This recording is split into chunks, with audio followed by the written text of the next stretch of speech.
Welcome to Essential Ingredients. This episode is one in a 6-part series spotlighting the intersection of Dine and design. Good afternoon and welcome to Dine and Design. I'm Justine Reichman, your co-host. Today with me is Bridget Cooper, my other co-host, and John Roulac, founder of Nutiva, and a variety of other things. I don't know where to begin. Maybe you can help us. Jump right in. Yeah. Well, I produced a film called Kiss the Ground about focus on regenerative agriculture, narrated by Woody Harrelson. That's like a Netflix blockbuster. It's been doing really well. Yeah, It came out with that about a year ago. Yeah, and I'd love, I want you to tell us about all your things, but I'd love to also give a little synopsis on that afterwards. Yeah. Because we do have some viewers, maybe just a few, that don't know what that is, although probably most do. Right, yeah. And I founded about 6 nonprofit organizations, including Forest Forever, GMO Inside, and Great Plains Regeneration. And my latest one is Agroforestry Regeneration Communities, which is bringing food forests to people in the global south. Amazing. So what motivates you? What motivates me? I've lived a very good life. I was born with a silver spoon in my mouth. Started reading the Wall Street Journal every day when I was like 14 because that's what my dad did. And I've been very interested in the environment.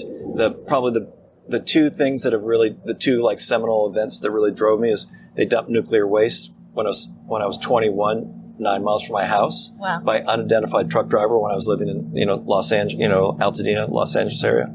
That kind of pissed me off. I played basketball a lot. That was like my thing was basketball. My favorite sport and kind of hobby. I started cramping up because I was eating a really shitty standard American diet right around when I was early 20s. And that led me, it was the best thing that happened though, because it led me to like, what am I eating? Because most 21-year-olds don't bother what they eat. You just eat for whatever. How did you find that? How did you, at a 21-year-old, how did you go, oh, it's the food? Did you have somebody sort of helping you through that? Yeah. Well, I was cramping really bad, like in my calves. I'd be running down the court and I'd be like, oh. I was like, what's going on? And so then I happened to run into this like group of they were all like 10 or 15 years older, and they're all into yoga and meditation and art and, whole foods, vegetarianism, etc. So they kind of adopted me, and that kind of one thing led to another. And then it all came back together. Our environment and our diet is all linked together. And then the other thing that really influenced me when I was a very young child, my mom and dad, we grew up in Southern California, very smoggy, very polluted. So most of the time your eyes are burning, you go out and play, when you come back, you're like hard to breathe. The 1960s was very the air quality was horrible in Southern California. And then we spent 2 months a year on a remote island in Washington State in the San Juan Islands, and then also on an island off of one of the last islands between Canada and Japan in off of Vancouver Island. So 2 months in beautiful nature, no phones, no electricity. Amazing. 10 months polluted, 8 miles from downtown LA, back and forth. So that kind of set me up to why are we living this way? And so I've spent much of my life focused on what I'm interested in, the environment. How can we improve the environment? I'm also a business person. I'm an investor and also support various philanthropic projects, which we'll talk more about. So I just do my thing, and I kind of like fighting the system. To me, the system is very corrupt. It's very dysfunctional.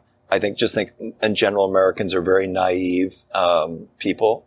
I have to just say, just very naive, and they know very little about what really goes on in the world. Not all Americans, but a very high percentage. Mm-hmm. And there's a reason why CNN.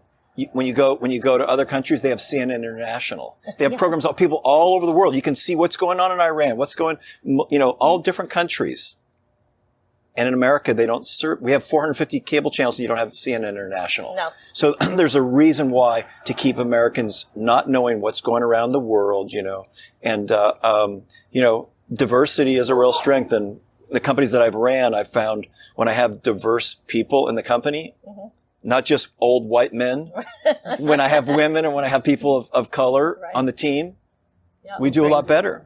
It's true. So I think, but anyways, I could go on. No, I couldn't agree more. I think you need people with different experiences, people that can share, their backgrounds, because we don't all have the same experiences and backgrounds. And together with that information, you get a... Yeah.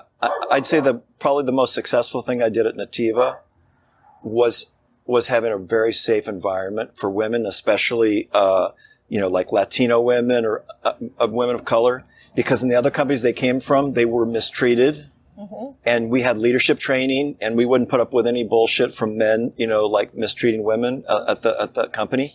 And they flourished really well. And they a lot of times made up for some of the mistakes that I made, at the senior level, like, oh, we should go do here and there. In the meantime, they just made sure everything was working well. Well, that's great. And so that when I look back, I was like, that was a really good thing, that I was able to do that, That's a great thing. We should talk about the product too. Yeah. These are not uncommon products that you have, right? Yeah. But they are different. So tell us, how are they different from all the other ones out there? Yeah. So I started Nutiva 1999 with 500 hemp bars, selling them out of the trunk of my car.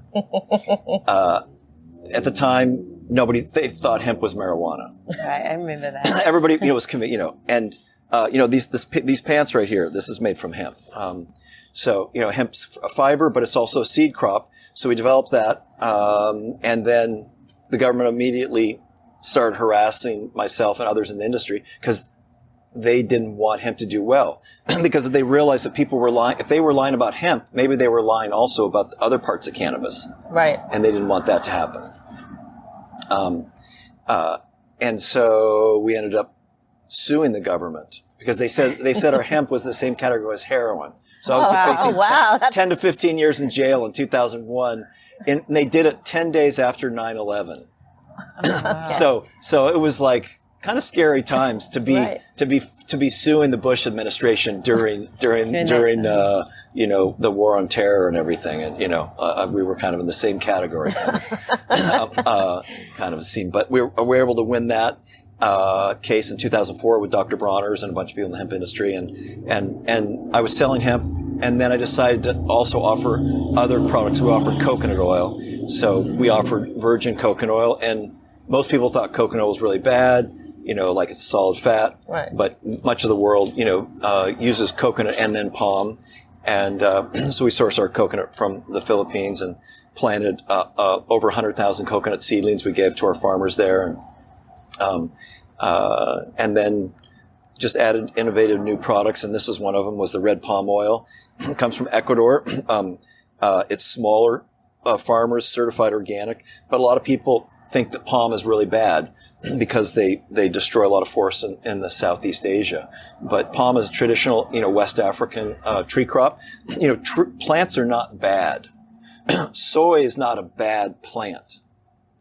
How we develop it, how we grow it, we genetically modify it to design to spray toxic chemicals, wonder why we have all these cancers, why they have all these immune issues, etc. But people are fixated. Plants are good, meat is bad. Well, it's not quite that simple. but people get in this narration, and food is kind of like politics. Right. I mean, imagine you have your friends, libertarians, conservatives, progressives, screw the system, I don't care. You're like, all these different, and the same thing in the food. It's unfortunate. So, so Nutiva, we grew, we're fortunate to grow really fast. We're 7 years in a row, Inc. magazine, fastest growing company. And, we pioneered organics, foods that people had forgotten about, like coconut, chia. At one point, we cornered the organic chia market in the world. That was exciting until we had some crop failures and stuff. And now people aren't interested in chia. So chia was like really big for like 3 years. Like there's these trends. Right. In food, and it goes really strong. Like somebody joked, they said, Americans change our food habits like the French changed their hemlines. So true.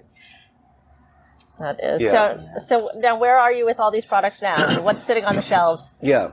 So this is a red palm. This product does not sell very well. I just brought it along with one of my refrigerators. It doesn't sell very well? No. Because I have because people believe the narrative that palm is bad, even though this has a 12 times the annual yield of corn or soy. So it's much better as for carbon footprint. It's much lower. It's certified organic. And it also has a type of vitamin E, not the vitamin E you find like in soy or hemp or sunflower, but a vitamin E that's, it's called tocotrienols.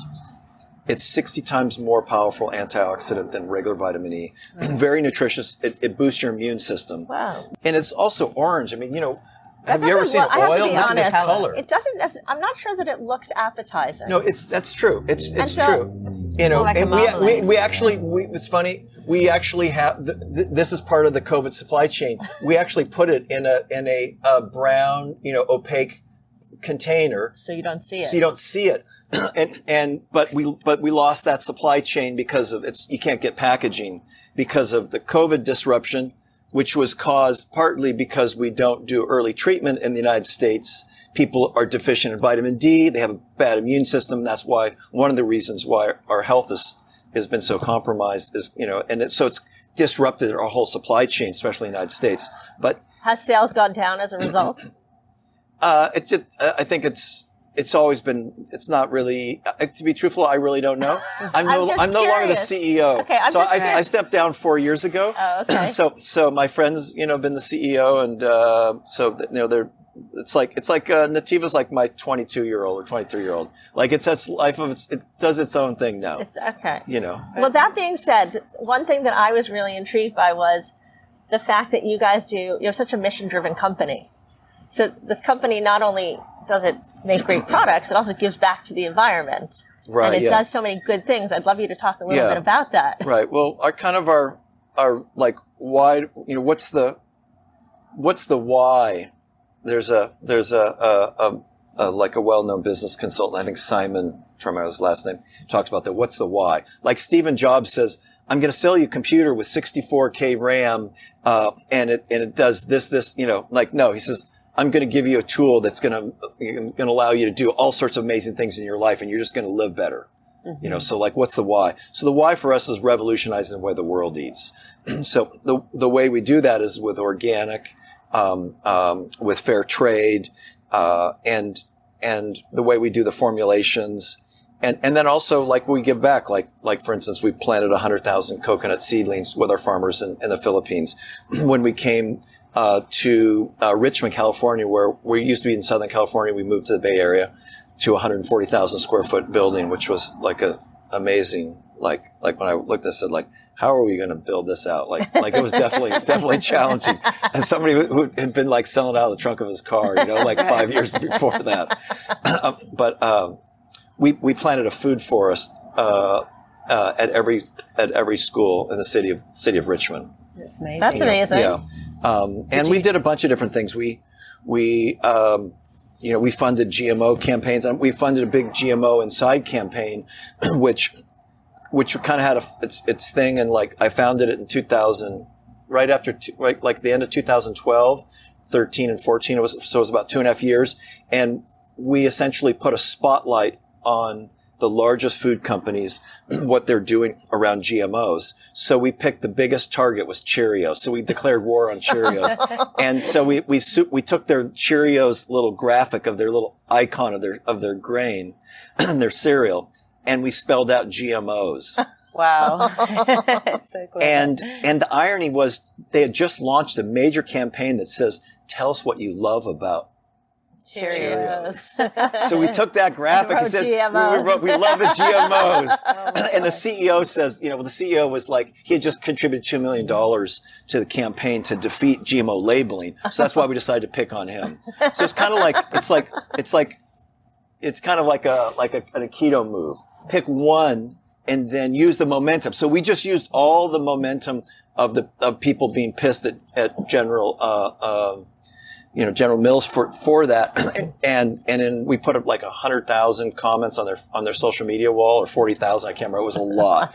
and we created their market share, and then they removed the GMOs. Wow. And then the irony was they ended up buying Annie's. I knew the president of Annie's, and I took him to dinner, about 6 years ago, and John Foraker, really great guy in the industry, and and he looks kind of like out of central casting of like someone who would work at General Mills, but he's an organic guy. Yeah. And I said, look, the next thing is regenerative agriculture.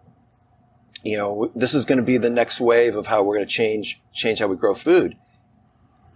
And he became an advocate, and General Mills ended up being a leader. And they need to do more. And, there's a whole issue about what corporations say and do and how much are they really doing. But they put a stake in the ground and said soil is important. So if you get a big food company saying that, people start listening. They hired some great consultants. They spent a couple $1 million a year teaching farmers. They need to do a lot more. And they also supported our Kiss the Ground film. I was going to say, was this the lead in to Kiss the Ground for you? It was already, basically in 2013, I had this aha moment that for the previous years, the food movement had been like against GMOs and against herbicides and that. And we need to like get these chemicals out of our agriculture. But we were doing it by kind of, being tough on people, shaming people, trying to, do whatever, like trying to lobby, all that stuff. And we were not winning. Right.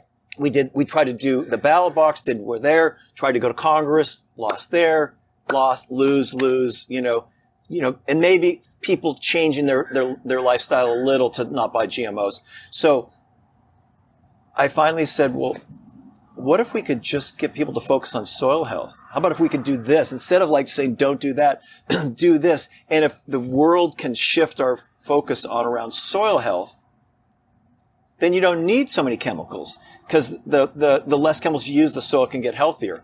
And so, and then when I started learning more about the connection between soil health and climate change and carbon and ocean health, I was like, why are all like my mentors and like kind of heroes in the organic food industry not talking about soil health and climate? And for literally the first year I walked around and I got inspired by the nonprofit Kiss the Ground. Ryland's the founder of that. He's a great guy. And there was a bunch of my people that I kind of knew that were early on this. And nobody was really talking about the industry. And I was saying like, am I crazy? Like climate change is the issue. Like that's the big environmental issue. And soil health is not even a discussion. And that was 8 years ago. I said, well, let's do a film. Cause like we got to tell the story. Cause it's way bigger than me. And I can only talk so much. From the smallest microbes to the largest creatures, our blue planet pulses with life. For millions of years, it has self-healed and self-balanced. But today, our species faces its biggest test. Our mission is simple. We must harness the regenerative power of Earth itself. I'll make you a deal. I won't give up. And neither should you. And so we did this film, and the filmmakers are actually here in Ojai. Oh, wow. Josh and Rebecca. So I met them, and I kind of took over their lives. They kind of kid me, because now they're doing 2 more films, all about a follow-up for Kiss the Ground. The next one's going to be the gloves are going to come off. It's going to be a little harder on people. And then we're going to do an international one, which I want to get into what I'm working on. Because I'm working now more internationally in regenerative agriculture and less in the United States. So what's the big goal? The big goal is to regenerate the planet Earth. The idea is think of business or agriculture in 3 ways. There's degenerative. Right. And that's what we have. Right, definitely. We degenerate the soil, spray a lot of chemicals, erode the soil. Soils are getting less. There's less minerals. In 1939, the USDA secretary said we have a crisis in America. In 1939, we're losing minerals from the soil. That was 1939. Right. What do you think's happened since? So an apple isn't an apple what it was 100 years ago. So we have this degenerative. Then about 30 years ago, a bunch of people said, well, let's make it more sustainable. So let's be less bad. Let's take what we're doing, instead of going 100 miles an hour in the wrong way, let's slow it down to only 40. But doesn't sustain mean sustain what we have? And that's not a good idea. Exactly. That's really not a good idea. Yeah. So it's sustaining what we have, but a little better. A little better than what we had last week, maybe, like in terms of like less worse. But the system has been so degraded. So regenerative is a way to restore, to renew. It's kind of like if you're in a relationship and somebody says, I want a sustainable relationship with you. Like, you say, I want a regenerative relationship. Right. Like, okay, that sounds much more interesting. Much more interesting. Yeah. So regeneration is a meme, is a potential to essentially wake up like an asleep, brainwashed society, that's so stuck on our phones and TV and literally, we are so brainwashed today. I feel like when I talk to people, I'm not saying necessarily you specifically, but a lot of people that I know, when I talk to them, it's not like I'm talking to them. I'm talking to their digital avatar, Don Lemon. Yes. Mm-hmm. So they're speaking what Don Lemon says on CNN and Anthony Fauci, or it's like Tucker Carlson. So I'm speaking to someone and you're having a conversation and they're just repeating what Tucker Carlson says. Right. So there's there's literally this no is individuality, there's no interpersonal thought. But I think there's a growing bunch of people who are like going, hey, I think maybe there's something a little good from what, what the progressive says, and maybe something good for the conservative, but I can be my own person. And hopefully that can expand out, and maybe change things. But how to educate people. Regenerative agriculture is a hope, and we need to do it because the planet Earth ecological systems are collapsing rapidly. Mm-hmm. Like, just some statistics. Winged insects like bees, butterflies, very important. We've lost 75% of winged insects in the last 40 years because of insecticides and pesticides from industrial agriculture. That's a number one cause. Destruction of land is also a leader in that. So, and we're losing 1% to 2% a year of winged insects. Then if you go to the oceans, if you notice, there's this word that never appears at COP21, COP25, COP26, New York Times, Bloomberg, CNN, Sierra Club, NRDC, whatever, and that's called ocean acidification. Nobody seems to want to talk about this. And that's one of my pet peeves is I say, if you want to protect the oceans, we need to protect the soil because we live on an ocean planet, and the soils and what we do on the land impacts the ocean. What's the biggest contributor of oxygen on the planet? Oceans. Right. What's the largest holder of all this biodiversity? The oceans. But we have this kind of we'll have this view of we need to protect fish or need to protect this or that, and that's important. But we don't talk about ocean acidification, which essentially means all that excess carbon falls when we burn that up, and also from agriculture, plowing, the chemical fertilizer falls into the ocean, and the ocean become acidic, and the little plankton are dying because they can't reproduce in an acidic situation. Mm-hmm. We've lost 50% or more of our plankton in the ocean. This is the basis for the life on planet Earth, is the plankton in the ocean. Everything in the ocean either eats the plankton or eats what eats the plankton. We're losing 1% to 2% a year of the plankton. So those two things, the winged insects and the ocean acidification with the plankton, those two are linked as of a system that is collapsing, and we have to regenerate those, or we will be like the deer in the forest. Too many deer in the forest, slowly dying out, the grass destabilizing, and the odds that we will do this are low. As someone who's been at this for 40 years, I don't go I'm super hopeful that we're going to do this, and I just feel like we're really winning, and we just it's no, we're losing. And But still you have drive to do this. I still have drive to do it. I still think, though, there is a potential that we could do this. And that's what keeps me going. I kind of came I was going to say, I have a question for you. Yeah. So you still have drive to do this. It's super aggressive. It's super ambitious. How do you still have that drive, and what would you recommend to another entrepreneur that's out there with an aggressive or ambitious idea? Yeah. So I'll tell you, in 1993, after a decade of as an environmentalist and taking on the system and fighting the biggest corporations, I did timber, protecting redwoods in California. We raised $6 million. We almost protected a bunch of forests.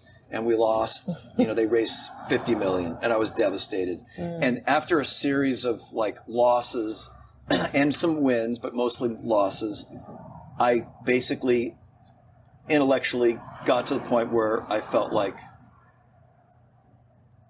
this is not looking good. Like intellectually, I couldn't grok in 1993 that that we can change the system because the corporations and the media locked down the whole narrative. And so I kind of let go of quote winning, of this is going to turn around. So that was so I let go of the attachment. Okay, fair enough. And then out of that, this is what works for me. I'm not saying it's going to work for anybody else, but for me was I let go of the attachment of winning, and then I said, well, okay, so what are you going to do then?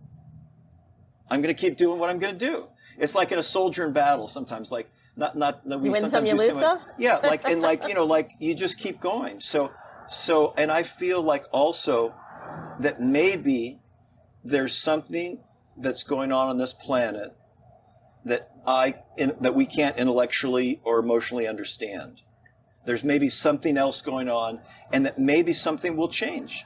And maybe there can be something that just out of the blue could happen. So I'm not going to close that door off. I'm going to keep that door open, realizing most likely, that we're going to see the things that I've been concerned about for the last decade happen, which is starting to happen. We're going to see extreme weather, and we're going to see food shortages.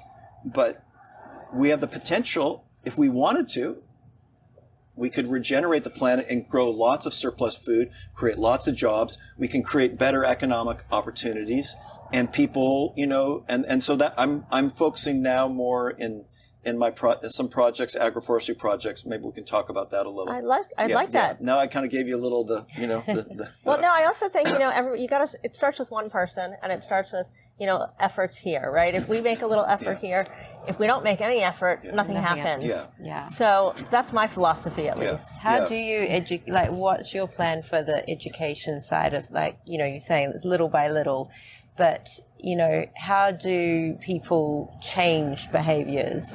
How do you see that? Yeah. My analogy of most humans is like crabs in a bucket. We're crabs in a bucket.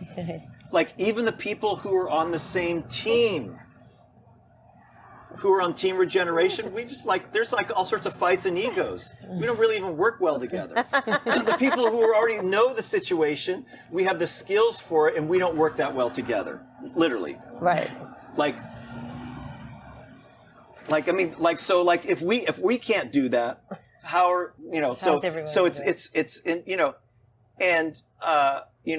as you can see, sometimes I'm not so. People get they're like, oh, okay, John's going on this thing, because I just have this, I care. I'm passionate about it. I spent a lot of time at nature when I was a little kid, so I love nature, and I hate to see what's going on. Mm. It's really sad to see so many trees and so many animals, and we used to drive a car, and you'd see all these insects on the windshield. You have to wipe them off. You go now driving, in agricultural valleys, you don't see that, Right. Yeah. Those insects are gone. Yeah. So, educating people, and that's why, doing the film, so we got a couple more films. People have to make the change inside, and that's not always so easy. The next generation, maybe, Gen Z, the under 22-year-olds, they're a powerhouse, and they're interested in change. So Did you find that your film, loved how you gave it to educators to show in classrooms and things like that? Has that been really successful? I don't know 100% how all, that's not my area of focus on the schools and stuff. So I know it's been out for a lot. I'm busy working on other projects now. So well, let's talk about those projects. We want to hear all about them. Yeah. So a year and a half ago, I decided to focus in the middle of the country, and so I formed a group called Great Plains Regeneration.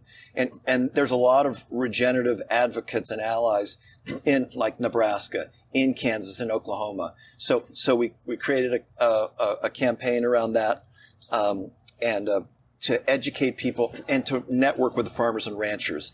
And I was hopeful that we were going to get more support. And we had an idea to do came up with an idea to do a farm to flour, like baking flour. And it's called Farmer Eve. We worked really hard on it, and it was going to create a more transparent and a healthier baking flour. Not so easy to do, and I basically got doors slammed in my face wherever I went, and we came close to almost making it happen, and we weren't able to. If someone gave me $5 million and said you can just go spend it or whatever, then I could make it happen. What was the biggest obstacle you faced? We couldn't get the processing. We could get the growing, and we had an innovative processing technology, but the places that we needed a place that had the weigh scales and had the cleaning facilities and the elevators and all of that. And it's all very concentrated. Mm-hmm. And like in Kansas, Kansas people can't buy wheat flour. Really? From grown in Kansas, mostly. Okay. It's like they buy it from like some other place, some warehouse distribution, 1,000 miles away. So like Kansas grows all this food, but they can't get local food. Okay. So we're still working on educating people, and we're doing workshops and doing things. So, but I decided, there's so much control. The corporates control so much, the government, and then the attitudes. The farmers are hard to change. Because this is what their dad did. Right. Their grandfather, some of them connected, and like some of I know a young farmer, his uncle's really into it, into this regenerative. So they're trying to make the change, but it's not easy. And they're not getting paid enough. The farmers are getting paid under the cost to farm. The agriculture, their expenses, their debt, their machinery, and we're paying them. The farmer gets a smaller and smaller slice of the money, and the brands and the CPG and the transportation, the packaging is getting more and more and more, so it's a challenge. So I decided, well, okay, if we can't do that, that'll keep going out of a team that's doing that. So I'm like the starter, and so I went over to decide what can we do with agroforestry. And so I have this, something's called a donor advised fund. It's like a fancy term for tax break for the wealthy. Okay. So I'd set it up when I had a bunch of the shares in Nutiva. And so I've been giving money away to projects all around the world. And some of them were involved in agroforestry, and the ones that I really liked. One was like in Malawi and Kenya, and one was in Guatemala. So I decided, okay, where am I going to put some of my focus and energy? You can see I'm kind of a type A. I'm passionate about this. And people get tired of me sometimes when I talk too much. But as long as I try to be a little more entertaining. But back 30 years ago, I was yelling at people more. Say, you're destroying the earth. You're killing the earth. You're going to screw everything up. Corporations are fucked up. Like, what's with you people? But I try to be a little more entertaining now. Somehow it works better. I don't know. People like funny and entertaining. Yeah. So I try to be a little funny. Yeah. So. How did you choose those areas? Well, it just happened. Those are the people that I met that had really good programs. So Agroforestry Regeneration, or ARC. And I see a theme of forestry and soil and roots and things that go into the ground. Yeah. That's the theme I'm seeing, because we get the roots. The roots are that feed the food, the soil. So we're going to have healthier food to eat. This is the theme I'm seeing. Yeah. Am I right here? Yeah. I feel like I'm like a Celtic, earth defender from 1800 years ago. But you're speaking my language that's just here. shape-shifted into 2100 here. No, but it's exactly what we're trying to provide a platform so that people can get more educated, right? So that people can make more informed choices. And you're trying to inform people and provide resources so that people can have greater access here. Yeah. And you're doing it at the roots, so to speak. Exactly. Right. Yeah. So, to use a pun, really. Yeah, there you go. At the root. Yeah. So ARC, we just launched our website a couple months ago. We're doing a webinar. We're getting experts around the world, that people that I've met. I went to a conference in Switzerland, about 3 years ago. And it's kind of affiliated with the United Nations, and they did a lot of peacekeeping between German and French people after the war. and so a couple of those, I met a lot of interesting people there, including John Liu from, the Ecosystem Camp Restoration. You should definitely interview him sometime. Okay. He's really interesting. He's actually in LA working on a film with the United Nations. I need to go down and see him. Okay. But some of those people, so we're doing this workshop, and we already got 180 people signed up, which was amazing for a webinar. And they just, I look at my phone every couple hours, a couple more people sign up. What's the website called? It's agroforestry, rc.org. And what's the webinar? Webinar is... No, I know what a webinar is, but what's the webinar about? It's expanding agroforestry in the global south for smallholder. So really my vision and idea, and it's not just my idea, this is what people in permaculture and regenerative, right. There's a lot of people who are you're not alone here. Yeah, there's lots of people who are into this. I'm just trying to use the experience of taking something from, 500 hemp bars to, selling $1 billion worth of organic foods, that kind of journey experience, which I learned a lot, to now to help these small farmers. So,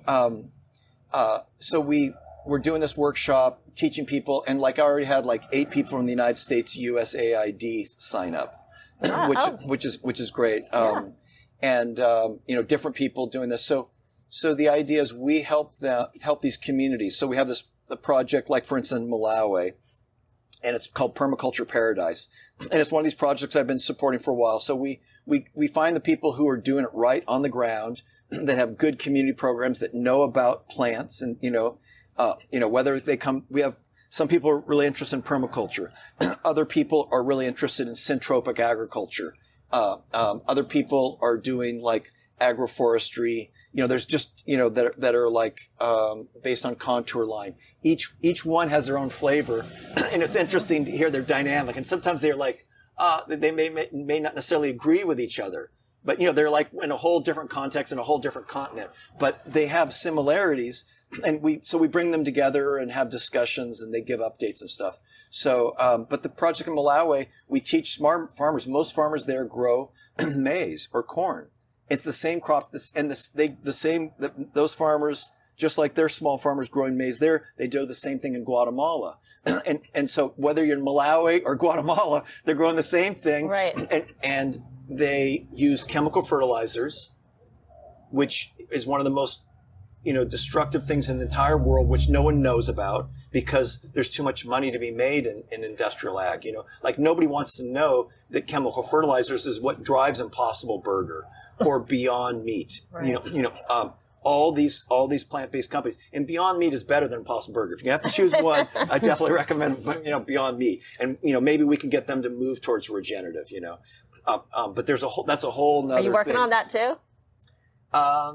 I just kind of give them a little hard time, but they just kind of learn. I'm not really behind the scenes talking to them, I know some of the people there, So here's a question for you. If anybody wanted to sign up for this webinar that was listening to this podcast or watching this videocast, how could they do that? Well, first off, they could just Google my name, johnroulac.com or John Roulac. There's links to all these different projects and also articles, but they can go on to our, if you just Google agroforestry regeneration community, it's kind of a mouthful. Okay. Well, johnroulac.com. We'll make sure that's in the show and notes. I'll link to that. Yeah. The other thing I wanted to just pick up on that you just mentioned was you had this whole history, this whole experience building Nutiva. and you had all these takeaways. What was your biggest takeaway from building this business? You don't know what you don't know. You must have something you could share with the other entrepreneurs listening and watching today. Working hard is really important, but building the right team culture. Yeah, that goes back to what you were saying about how you treat people. That's important. And also, I think